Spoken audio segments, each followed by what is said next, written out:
Hi folks, I'm back. Today I'm going to talk to you guys about relationship building. Yes, that's right people. We're going to take a look at a different aspect of the relationship, how it's built, the things that cause it to disrupt. Disrupts the word I'm after, disrupt.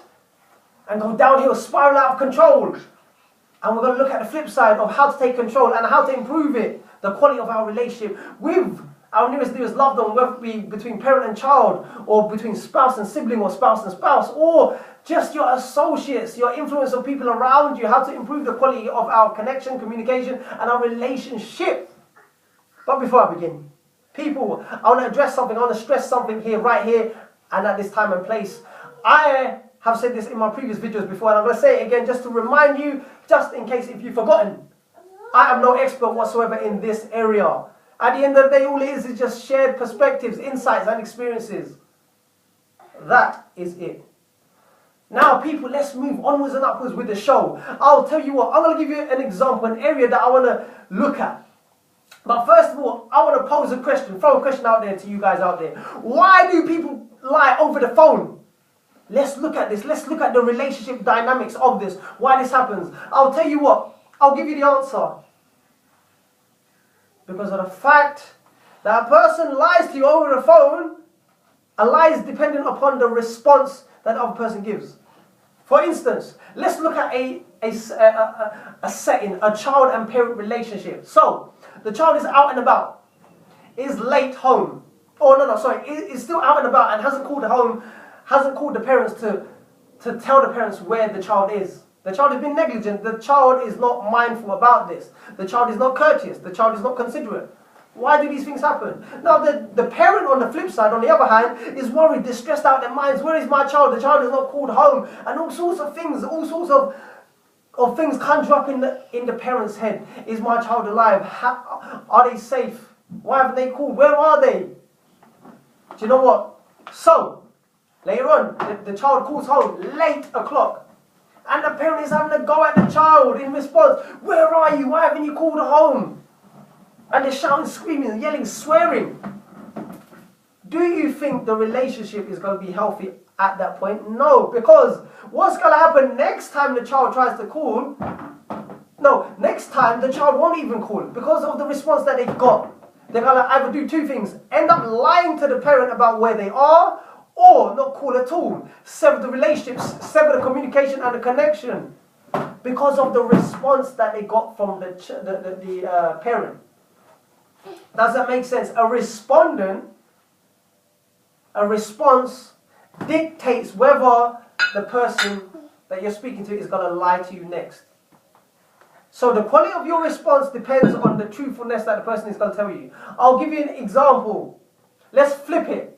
Let's say the child was considerate and phoned before late o'clock. Hey mom, hey dad, I'm running a bit late, but I'm on my way. I'll see you in about 10 minutes, say for example. I'm safe, I'm here at this point. Mother and father responds, son, don't worry about it. Okay, we'll see you then. In that scenario, the communication is good. No one is having a go at each other. Both parties have been considerate. The child has been considerate enough to notify the parents about where the child is and what time the child is expected to come home. Because it's anticipated, it's thought out before leaving it too late. So therefore, what does that do to the parents? That instills trust for their child. Because the child has been responsible, the child has been mindful, the child has been considerate towards the parents. And the parents in return are building up trust. The more that they're building up trust, the better the relationship is going to be. The better the communication is going to be. That is just one example. This is what I'm talking about, people. For instance, you're late at work. You're having to lie to your boss. You're having to come up with an excuse. Yeah, I'm running a bit late because my mum fell ill, or I had to go sort out this. You're just producing some kind of excuse. The boss knows that you're lying. The boss can sense it. The boss can feel it. And when you arrive at work, it creates this uncertainty. It creates this awkward vibe in the atmosphere. It makes work a bit more difficult to get on with. But if you had told the truth, if you had just said, look, I got up late, I'm trying to fix myself up, I'll be there in 10 minutes. Say for example, if you live close by, that is. And I'm talking about from personal experience. But it will make the work more easier. It will just make things more easier to get on with. You don't have to lie. You don't have to produce excuses.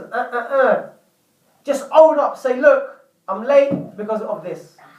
Or I'll be there as soon as I can. Apologize and anticipate well ahead. Call beforehand. Call if you know you're going to be late. Be considerate. Pick up the phone and tell them what's happening. Tell them how late that you're going to be. Tell them you're on your way.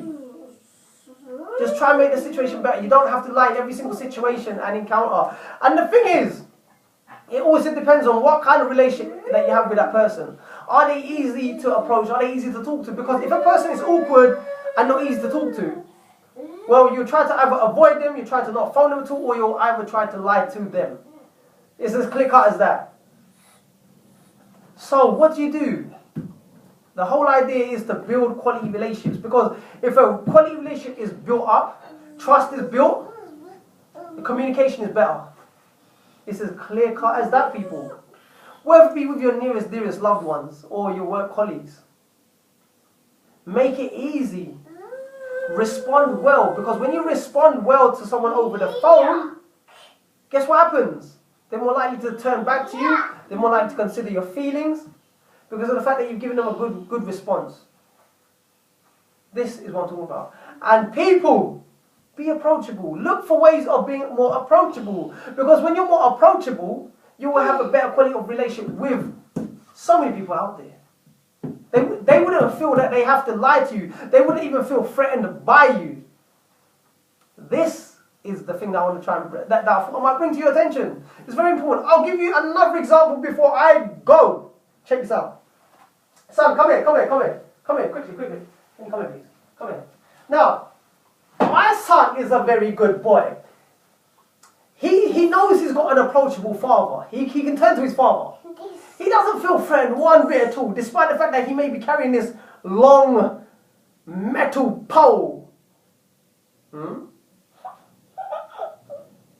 Which he might use on his dad at some point in his life. Son, I love you. You know that, innit? Well, people, I hope you guys get the point. Let's just establish good relationships, because when you establish good relationships, guess what happens? Your communication skills improve. So, I hope you guys got the gist. I hope you guys get the gist. Until then, take care, stay strong, stay focused. And always live to learn to empower and inspire the lives of many, as well as yourself. Bye for now.